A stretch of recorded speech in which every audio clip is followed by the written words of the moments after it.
నమస్తే, welcome to reflection news. భారతదేశంలో జరుగుతున్న పలు క్రైమ్ల వెనుక నకిలీ సిమ్ కార్డుల దందా ఉంది. తీవ్రవాద కార్యకలాపాల్లో కూడా నకిలీ సిమ్ కార్డులకు సంబంధించిన లింకులు పలు సందర్భాల్లో బయటపడ్డాయి. ఒకే వ్యక్తి పేరు, ఆధార్ మీద వందల సిమ్ కార్డులు తీసుకుంటూ ఉన్నారు. కాసులకు కక్కుర్తిపడి కొందరు పాల్పడుతున్న ఈ పనులకు ఎంతో మంది ఇబ్బందులు పడుతున్నారు. ఇకపై దీనికి భారత ప్రభుత్వం చెక్ పెట్టే ప్రయత్నాలను ముమ్మరం చేసింది.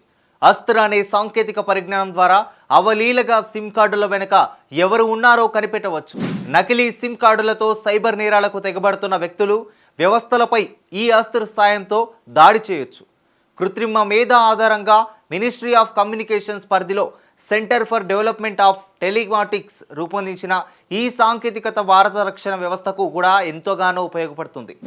AI and facial recognition powered solution for telecom SIM subscriber వెరిఫికేషన్ను షార్ట్ కట్గా అస్త్ర అని పిలుస్తారు. కోట్ల మంది వినియోగదారుల డేటాబేస్ను సమర్థంగా వడబోసి నకిలీ సిమ్ కార్డులకు సంబంధించిన సమాచారాన్ని సులువుగా పసిగడుతుంది. అప్పుడు ఆయా సిమ్ కార్డులను ప్రభుత్వాలు బ్లాక్ చేయొచ్చు. సైబర్ నేరగాళ్లు నకిలీ ధృవపత్రాలతో సిమ్ కార్డులను పొందుతూ బ్యాంకుల్లో ఖాతాలు తెరుస్తున్నారు. సామాజిక మాధ్యమాల్లోనూ ఖాతాలను ప్రారంభిస్తున్నారు. వాయిస్ కాల్స్, మెసేజ్లు, మెయిల్స్ పంపడం ద్వారా ప్రజల ఓటీపీ లాంటి కీలక సమాచారాన్ని తెలుసుకొని డబ్బు కొట్టేస్తున్నారు. ఈ సైబర్ నేరగాళ్ల మాయలో పడి ఎంతో మంది కష్టపడి సంపాదించుకున్న డబ్బును కోల్పోతున్నారు. సిమ్ కార్డులను తీసుకునేటప్పుడు నకిలీ ధృవపత్రాలను సమర్పించిన ఫేషియల్ రికగ్నిషన్ తప్పనిసరి. అస్త్ర ద్వారా వాటిని వెరిఫై చేసి వెంటనే బ్లాక్ చేయొచ్చు.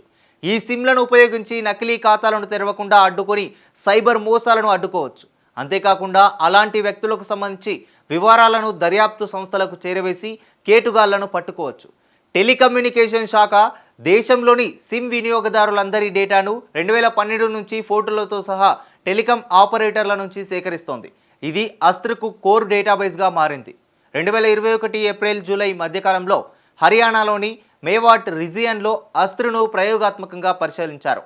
అనుమానితుడి చిత్రాన్ని ఇస్తే 10 సెకండ్లలోనే కోటి చిత్రాలతో సరిపోల్చగలదని తేలింది. 2 చిత్రాల్లోని ముఖాల మధ్య సారూప్యత కనీసం 97.5% వరకు సరిపోలితేనే ఒకే వ్యక్తిగా అస్త్ర పరిగణిస్తుంది. తొలి దశలో అస్త్ర సుమారు 87 కోట్ల మొబైల్ కనెక్షన్లను విశ్లేషించింది. వాటిల్లో 40 లక్షల మందికి పైగా వినియోగదారులు ఒకే చిత్రాన్ని వినియోగించి పలు కనెక్షన్లు పొందినట్లు తేల్చింది.